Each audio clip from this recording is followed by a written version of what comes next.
Well, hello everyone, and welcome back to another video, and welcome to the start of my F1 22 driver career mode on the road to Red Bull, starting in the Williams car.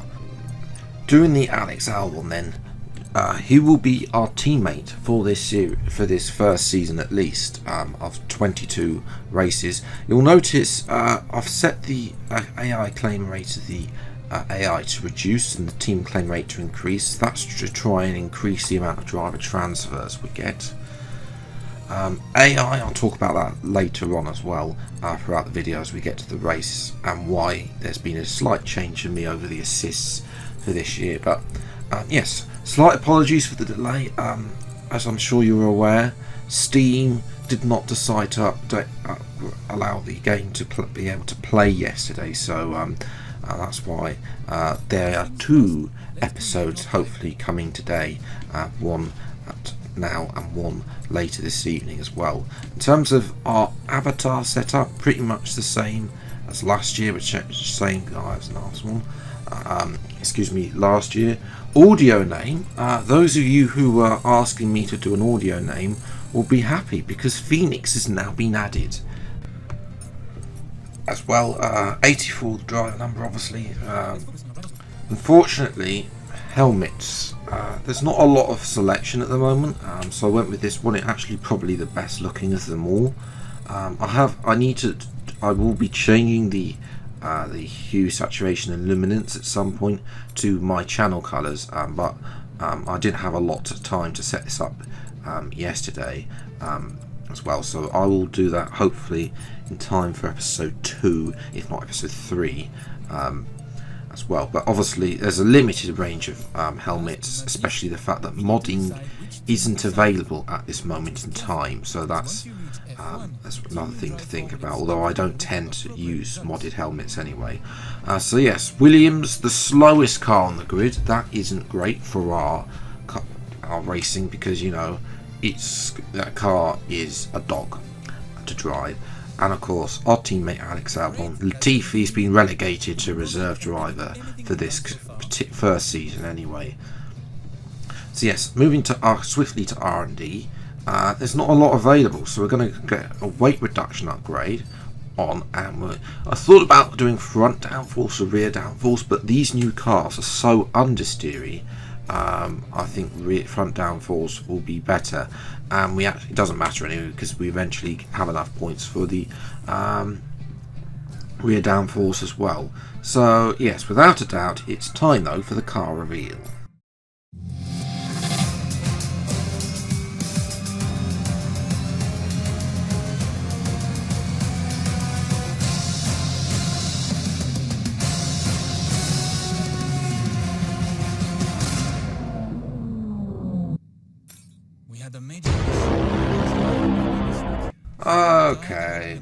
Okay, we've had a double failure, so we've got no upgrade. Come to your workstation. Everything should be set up and ready to go. I'm Ben. Anything R&D, I'm the person to talk to. Oh, and it's tradition for the team to go out for a bite to eat at the end of the race weekend, if you're interested. Do well, and it's all on me. It looks like cutscenes aren't a thing in F1 22 career mode as well, so that's a shame. Hopefully that, you know, they've put that nice little line about having the dinner, so, you know, maybe that's something that could be implemented for F1 23. Hello folks, and welcome to Paddock Pass, your pre-race edition for the inaugural round of the 2022 Formula One World Championship. And I've got to say, it feels great to be back.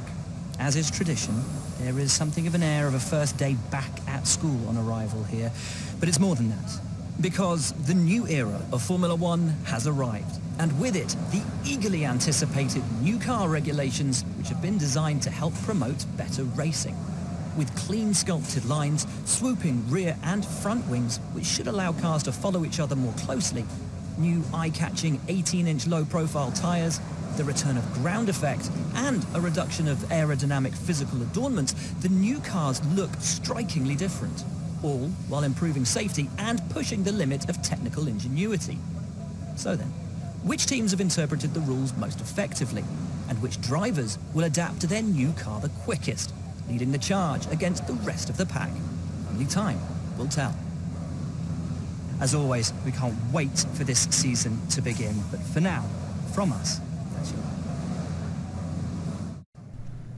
The good news is that's the last time we're going to hear from Will Buxton, and then the even better news is we are going to get those upgrades repurchased as well after practice. But unfortunately, they won't come in until Australia, so we're going to have no upgrades for 2 rounds. So I'll have to struggle through Jeddah as well without any upgrades and being the slowest car on the grid. But qualifying then, not a good strength for me on F1 2021, and that strength has continued on to F1 22. We're down in P18, bearing in mind we are in the slowest car overall. As well into turn 1. I haven't yet found the best lines, of course, because of course this is a new game with new curves as well, certain tracks, and they've actually been busy. Of what I've seen so far of the game, they've been busy, even if they haven't made differences to the track. They've been busy with the landscapes as well, so yes, that's something to look out for in future episodes. But we're down to P19 there, as Bottas, as we expected, improved. Albon is P16, but I think he's about a lap time that's the second last. I think he hasn't improved actually on his first lap time as well, because he was like, on his first lap time, he was like up in P14 as well. You can see how much Leclerc, even without DRS, has got so much of a good exit out of that corner, and we're down to P20. Last place on the grid. We are 6.5 tenths up though, so I don't know how I'm fanning this much time in this car, to be honest, because let's be honest, the pace is woeful. 4 tenths off Zhou Guanyu in the Alfa Romeo there, so 8.5 tenths up improved. So you know, our first lap really was an absolute slow, snaily lap in this car, but of course first time driving these cars. A second improvement, and I think that's only enough for P19, but at least we're not last. That is an improvement, and we have managed to beat Alex Albon, as Leclerc is on there from Sainz, Russell P3, Verstappen 12th, so we're not entirely sure what's going on there as well. We've just about beaten our teammate, but 131.2, yeah, it's not looking great. We need those upgrades as soon as possible. Aston Martin look like our closest challengers, maybe the Alfa Romeo if we have a good race. So we'll have to see what we can do from 19th on the grid. Time for the race, today's Bahrain Grand Prix. No more testing, no more practice. This is the real deal. And it's make or break here at round 1 of this year's Formula One World Championship. Formula One returns to the desert today and this exceptional 3.36 mile circuit. 15 corners provide plenty of overtaking opportunities, and it could be a strategic race, this one, with Sakhir notorious for eating up the rear tyres. Watch out for drivers managing their rubber at some point during the Grand Prix. Let's run you through the driver grid order for today's exciting race. Fantastic effort from Charles Leclerc yesterday, and it's put him on pole. A very happy Carlos Sainz will start second. Looking down the rest of the grid, we have Russell, Perez, Sir Lewis Hamilton and Ocon, Bottas, Magnussen, Tsunoda and Mick Schumacher, Norris, Verstappen, Fernando Alonso and Ricciardo, Gasly, Zhou, Sebastian Vettel and Lance Stroll, Phoenix and Alex Albon picks up the last spot on the grid. And with preparations almost complete, let's head down to the track. So we are here in 2022 at the start of another Formula One World Championship. It all begins here, the start of the next generation of Formula One. With the end of the second turbocharged era, a new dawn begins. New regulations have been brought in to promote better racing, with the two big standout changes being the wheel size increase and the aerodynamics on the car itself. But will this result in us having a repeat fight for the driver championship? Will Mercedes retain their constructors' title? We have lots to discuss then with Anthony Davidson, who's joined me in the commentary box for today's event. Yeah, it's good to be back. Let's hope for some good racing today as well. We can't know at this point how competitive the teams are relative to each other, but hopefully nobody's able to run and hide. We want to see these drivers pushing to the limit all the way to the checkered flag. Not entirely sure if I like the fact they've changed the order of the intro there, but there we go. Race strategies are one stop. I have thought about doing the alternate strategy of medium to hard.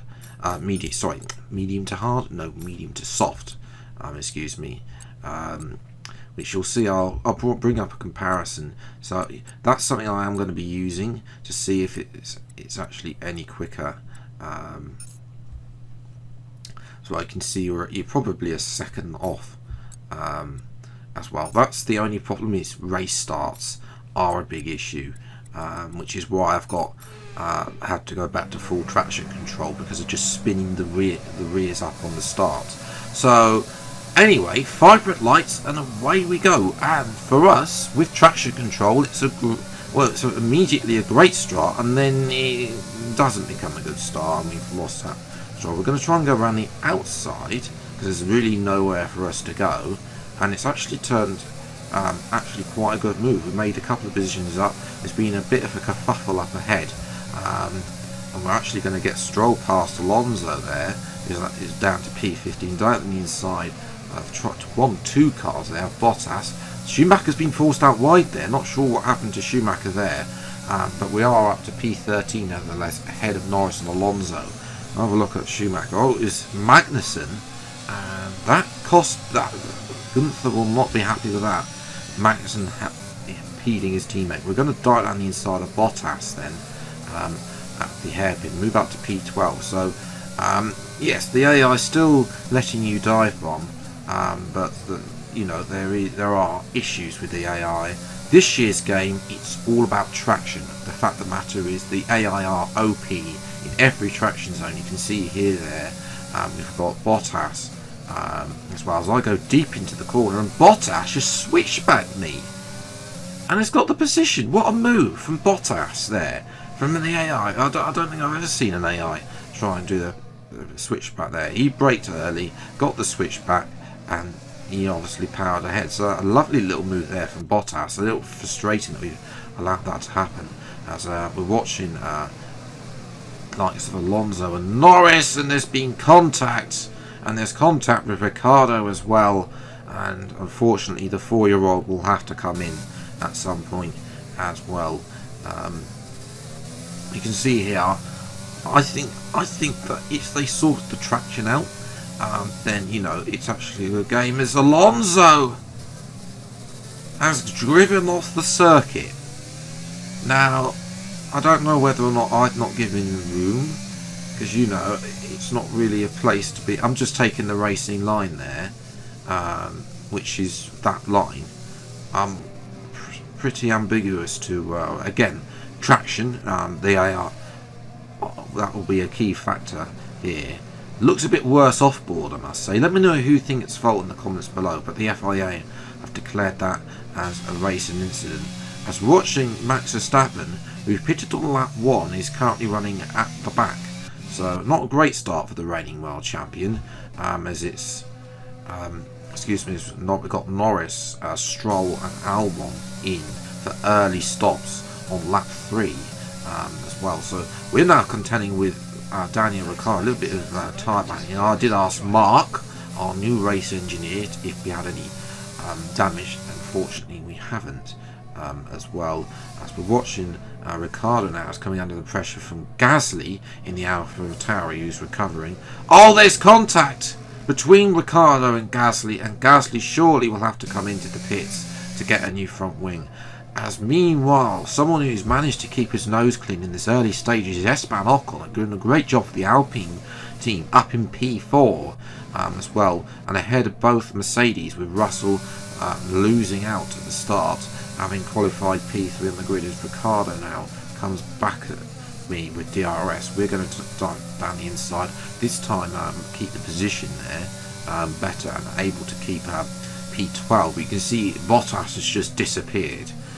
So might be worth lowering. I think I'm going to have to lower the AI, which is really frustrating, but that is unfortunately part of the thing. As this going to come at the end of this lap, as Zhou Guanyu in the Alfa Romeo is doing a great job to be ahead of Bottas, but as Hades Spinala, Bottas is going to wait up for him and allow him to go through.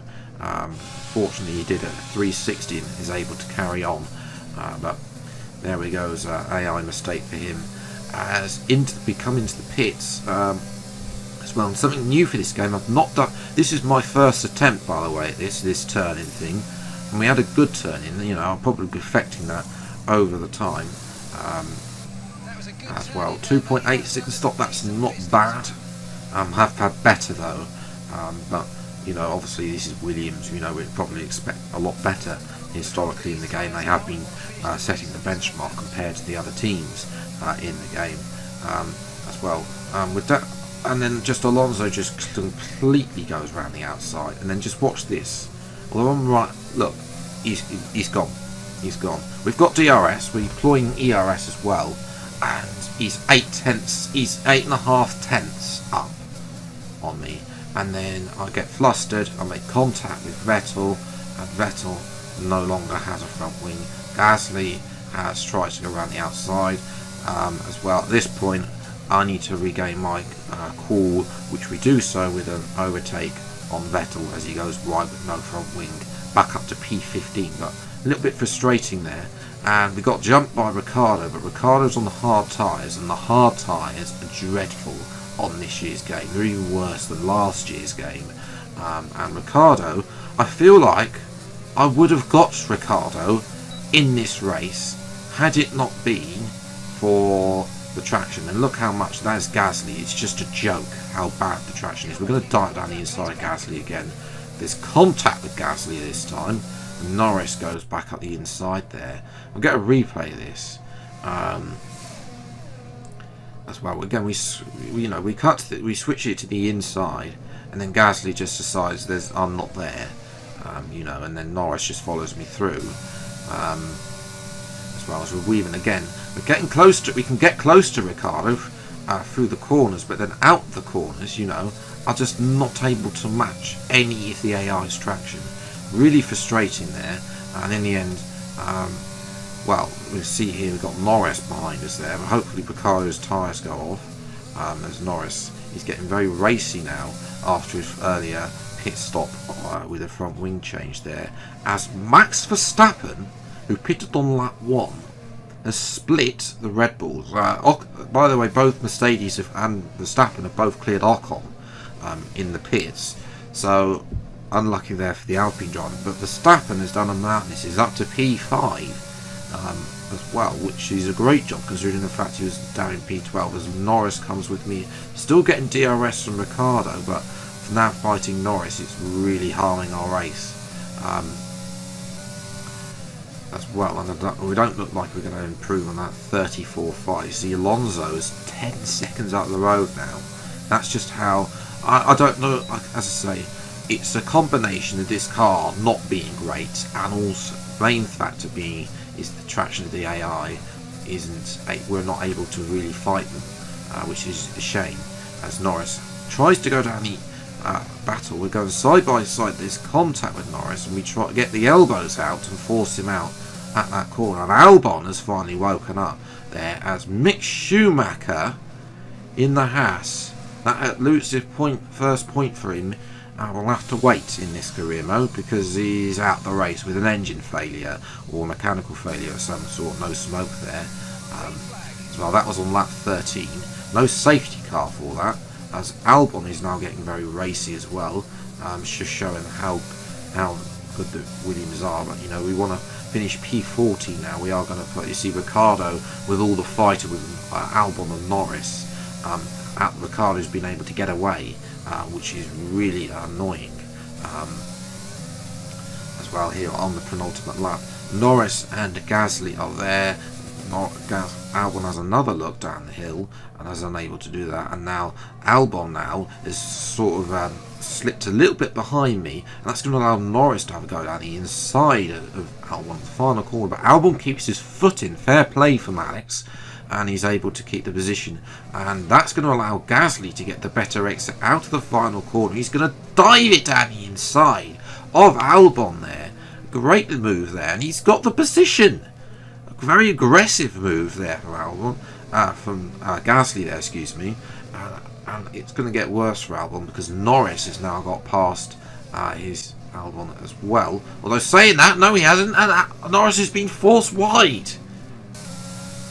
Let me know about that one as well, as we're coming up to the final lap. Gasly has caught us up as well. We're going to defend our news, all we've got of the ERS, and a little bit of aggressive move to force him off because he has so much traction out that final corner. It's a joke.